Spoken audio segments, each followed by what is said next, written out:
सोचिए, दुनिया का सबसे ताकतवर, सबसे अमीर देश, जहां हर साल करोड़ों लोग अपने अमेरिकन ड्रीम को सच करने का सपना लेकर पहुंचते हैं। न्यूयॉर्क की चमचमाती सड़कों से लेकर लॉस एंजलिस के फिल्मी ग्लैमर तक हर कोने में चकाचौंध पैसा और शोहरत की कहानियां बिखरी पड़ी हैं। लेकिन इस सुनहरी तस्वीर के पीछे एक कड़वी सच्चाई छुपी है, वही सच्चाई जिसे शायद ही कोई खुलेआम दिखाना चाहता है। रात ढलते ही इन ऊंची ऊंची इमारतों की छाया में फुटपाथों पर बिछते हैं फटे हुए गद्दे, पुराने कंबल और टूटे फूटे टेंट। यहाँ हजारों लोग बिना छत के भूख और ठंड से लड़ते हुए सो जाते हैं। कोई पुराना बैग ही उनका घर है तो किसी का पूरा परिवार एक कार में ठूंसा हुआ है।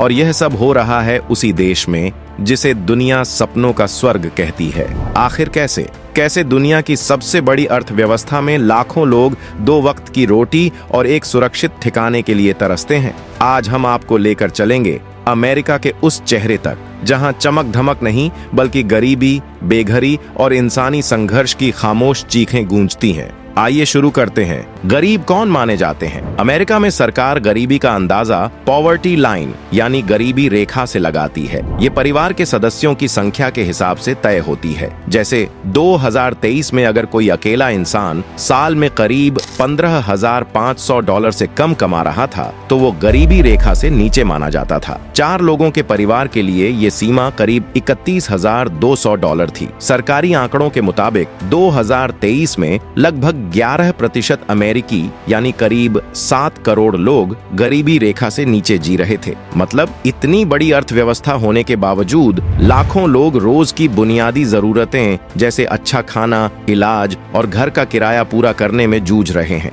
जनवरी 2024 की एक रात में ही पूरे अमेरिका में करीब 7,07,000 लोग बेघर पाए गए। ये अब तक का सबसे बड़ा आंकड़ा है। इनमें से 1/3 से ज्यादा लोगों के पास कोई भी छत नहीं थी। वे पार्क, सड़क या कार में सोते हैं। बेघर होने के पीछे कई वजहें होती हैं। महंगा किराया, नौकरी खोना, भारी मेडिकल बिल, मानसिक बीमारियां या नशे की लत। बड़े शहरों में आपको टेंट सिटी या सड़क किनारे अस्थायी झुग्गियां आसानी से दिख जाएंगी। सर्दियों में ऐसे हालात जानलेवा हो जाते हैं। महंगा जीवन, गरीब के लिए जाल। अमेरिका में खर्चा तेजी से बढ़ रहा है। किराया आमदनी का बड़ा हिस्सा खा जाता है और खाने पीने की चीजें भी पिछले कुछ सालों में काफी महंगी हो चुकी हैं। बहुत से लोग वर्किंग पुअर कहलाते हैं, मतलब वे फुल टाइम काम करते हैं लेकिन फिर भी महीने के अंत में पैसे नहीं बचते। ये लोग पे चेक टू पे चेक जीते हैं, यानी जो तनख्वाह आती है वही तुरंत खर्च हो जाती है। एक मिडिल क्लास वेटर का उदाहरण लीजिए। सालाना $25,000 कमाने के बावजूद वो रोज का खाना जुटाने में संघर्ष कर रही थी और किसी सरकारी मदद की पात्रता भी नहीं थी। ऐसे हालात सिर्फ युवा नहीं बल्कि बुजुर्गों में भी देखने को मिलते हैं जो रिटायरमेंट के बाद भी मजबूरी में काम कर रहे हैं। अगर बात करें सरकारी मदद और उसकी सीमाएं, अमेरिका में गरीब और बेघर लोगों की मदद के लिए कई सरकारी कार्यक्रम हैं, जैसे SNAP फूड स्टैंप्स, बेघर लोगों के आश्रय और मुफ्त भोजन कार्यक्रम।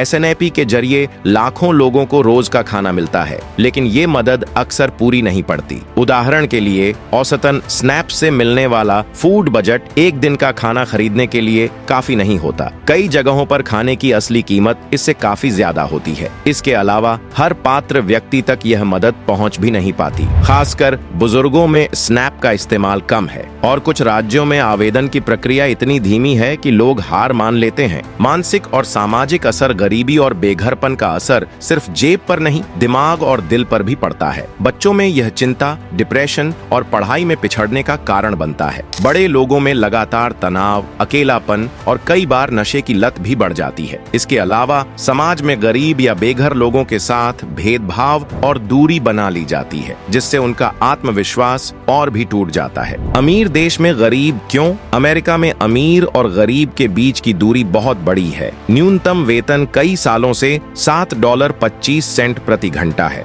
जबकि कई राज्यों ने इसे बढ़ाया है, लेकिन फिर भी ये जीने लायक वेतन से बहुत कम है। महंगा रेंट और बढ़ती रोजमर्रा की लागत गरीब परिवारों को कर्ज और पे चेक टू पे चेक जीवन के चक्र में फंसा देता है। एक बार इस चक्र में आने के बाद बाहर निकलना बहुत मुश्किल हो जाता है। उम्मीद और समाधान गरीबी और और असमानता से निपटने में कई एनजीओज, चैरिटीज और सामुदायिक प्रयास महत्वपूर्ण भूमिका निभा रहे हैं, जैसे स्थानीय शेल्टर्स, फूड बैंक्स और supportive housing projects. Raise the wage act of 2025 जैसे प्रस्ताव, जो संघीय न्यूनतम वेतन को धीरे धीरे $85 प्रति घंटे उठाने का लक्ष्य रखते हैं, महत्वपूर्ण सुधार का संकेत है। यह लगभग 22 मिलियन कामगारों के लिए लाभदायक हो सकता है। इसके अतिरिक्त यूनिवर्सल लिविंग वेज जैसे मॉडल पर भी काम हो रहा है, जहां न्यूनतम वेतन को स्थानीय हाउसिंग कॉस्ट के अनुरूप तय किया जाए, ताकि कम कमाने वाला भी आवास, भोजन और ट्रांजिट जैसी बुनियादी जरूरतें पूरा कर सके। सरकार का कदम न्यूनतम वेतन को इन्फ्लेशन के अनुरूप स्वतः बढ़ाना, अफोर्डेबल हाउसिंग प्रोग्राम और बेहतर हेल्थ केयर एक्सेस सभी दिशा में जरूरी सुधार है। बदलाव संभव है, लेकिन यह तभी संभव हो सकेगा जब हम सामुदायिक रूप से आवाज उठाएं, जागरूक हों और नीतिगत सुधारों के लिए दबाव बनाएं। तो दोस्तों,